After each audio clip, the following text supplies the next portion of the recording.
Welcome to Dark Horizon Creations. I'm Mike. This time we're taking a look at the World of Halo ODST Rookie with Drop Pod playset by Jazzwares. Now, if you hadn't already, please follow, like, and subscribe to my social media accounts on Facebook, Instagram, and YouTube. Don't forget to hit that bell icon so you get a notification of when I post new content. So here we have the World of Halo ODST Rookie and Drop Pod playset by Jazzwares. So this toy was first released in third quarter of 2022, and supply actually exceeded demand on this particular toy, and Jazzwares was unable to restock it prior to the Christmas holiday season. It is back in stock now in quarter one of 2023, and I found one of these on the shelf of an area Target store, so I grabbed it. I think it looks cool. I haven't opened it. I'm really excited to see what it's about. Now, if you're a Halo fan and collector, you will recall that the McFarlane Halo line released a ODST drop pod for their 6-inch scale figures back in 2012. It was a really cool toy, a lot of intricate detail, very fragile. I used to own one. It was one of my favorite toys within my collection. So I'm excited to see how this compares to that version. So if you're watching my product review and you don't know anything about the ODSTs, they are a special operations unit within the UNSC. ODST is an acronym that stands for Orbital Drop Shock Trooper. Now, both the UNSC Army as well as the UNSC Marines operate ODSTs. The ODSTs are charged with dropping behind enemy lines. Now, ODSTs are forward deployed aboard UNSC warships. And the pod you see is called an SOEIV pod. It stands for Single Occupant Exo-Atmospheric Insertion Vehicle. These pods are stored in launch tubes in the ventral section of the warship in a hangar bay. The ODSTs pack their kit and weapons inside the SOEIV pods, and they are equipped with a jump seat, and it is sealed prior to launch. Now, there are a couple different types of SOEIV or drop pods. There are even variants that are large enough for the Spartans to utilize as well. Once the warship reaches a target planet, it enters low planetary orbit, and the SOEIV pods are dropped through the upper atmosphere. As they descend through the planet's atmosphere, they deploy steering vanes out of the top of the SOEIV pod and have maneuvering jets on them to slow the pod's descent, as well as to guide them to the landing zone.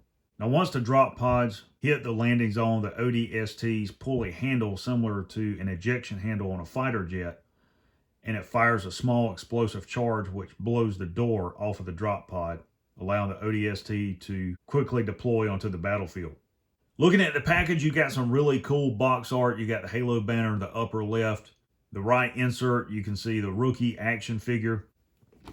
On the back of the packaging, you've got your obligatory product shots of the other figures in Series 6, both some of the individual figures as well as the 2-packs. So here we have the ODST action figure and drop pod outside of the packaging. Included inside the box are both of these components as well as a small instruction sheet outlining how to set up the drop pod so that the blast away door gimmick will work. Unfortunately, after playing with this for quite some time, I could not get this one to work, so I don't know if there's a malfunction or I just don't know what I'm doing. My initial impression of this set is it's nice for what it is, but the drop pod is really underwhelming. To begin, it's not correctly scaled to the action figure like the McFarlane version was in 2012.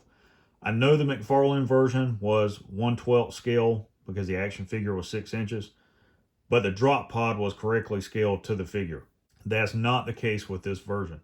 The drop pod does have a lot of nice molded detail in it. It is lacking the drag vane that deploys from the top of it, so it makes it just a little underwhelming. It's still nice for what it is. The action figure is the nicest component to this playset. So first and foremost, let's talk about the action figure. Here we have ODST Rookie. And really, this could just be a generic ODST. For those of you that want a troop build, really nice action figure. You can see the molded detail on the helmet, the armor, ammo pouches, frag grenades, flashbang grenades. all the way around. It's just a really nice figure. As far as articulation, his head is on a ball joint. Full range of motion there. Forward and lateral movement at the shoulder. Bicep rotation. Elbow rotation. Single jointed elbow. Wrist swivel and pivot. And look, it comes apart. Oh my God. Isn't that interesting? It just popped right off. Torso is on a ball joint. Forward and lateral movement at the thighs.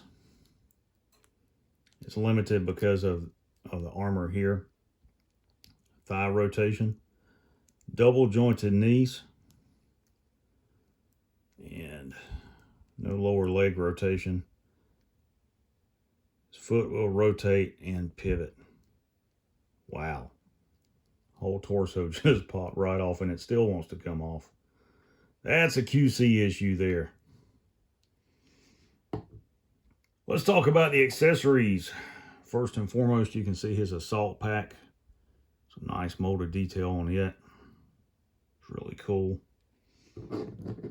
And it should plug into the port on his back. It does. There you go. Next, here you have a submachine gun. I've never been a fan of this weapon at all. I just don't like it. Nice molded detail. You've got a holographic sight there, suppressor, foregrip. What is supposed to be a collapsible stock, you've never seen that used in game as it should be.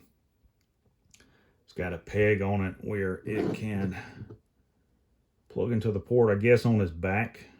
There's no port on the rucksack for it.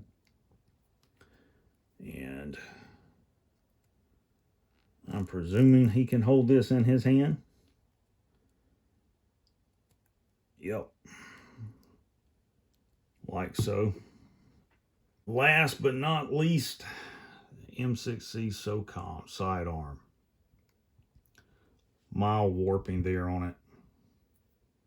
And unfortunately, it does not include a peg to attach to his thigh anywhere, which would have been nice. They left that out. Now let's talk about the drop pod. And I'll try to bring it in close so you guys can see the detail on it. A lot of nice molded detail, including the braking jets and things like that. Armor plating all the way around. It's really nice. There's your top. And it should have the braking vanes that deploy out of here, and it doesn't. There's the bottom. It's got some ablative armor on it. Got your ODST Hill Jumper logo there. And the door is supposed to pop off, explode off. It doesn't. And you got your side panels that open up. Here's your cockpit on the inside. A lot of nice detailing there. And I haven't seen any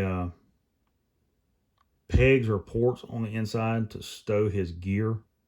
So I guess you would just drop it all down in the bottom. So we'll see how this works.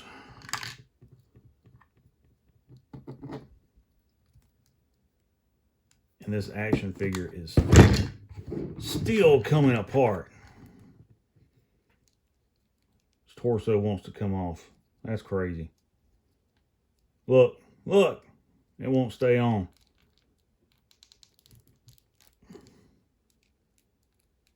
That is wild.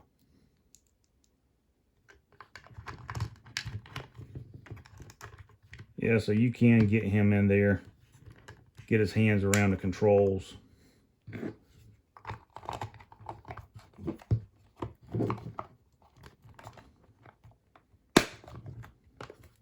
Close him into the pod. There you go, just like that. So that is cool. It's still nice for what it is. Overall, this is a nice set. I will reiterate what I said at the beginning of this video. The drop pod is somewhat underwhelming, but the action figure alone is worth the cost of the set. This is one of those play sets that you want to buy for troop building. There's nothing wrong with the toy itself. It is really nice. There's a lot of nice detailing on it. I wish that it had included the braking vane that goes on the top, but that's a minor inconvenience for the playset itself. It's simply the scale and the fact that when you open the pod up, there's no place to store the weapons or the backpack, and on the McFarlane version, there was. Nonetheless, still a really cool toy. If you're a Halo collector or fan, you definitely should add this to your collection. This is one of those toys that is going to exponentially increase in value. So there you have the World of Halo ODST Rookie with Drop Pod by Jazzwares.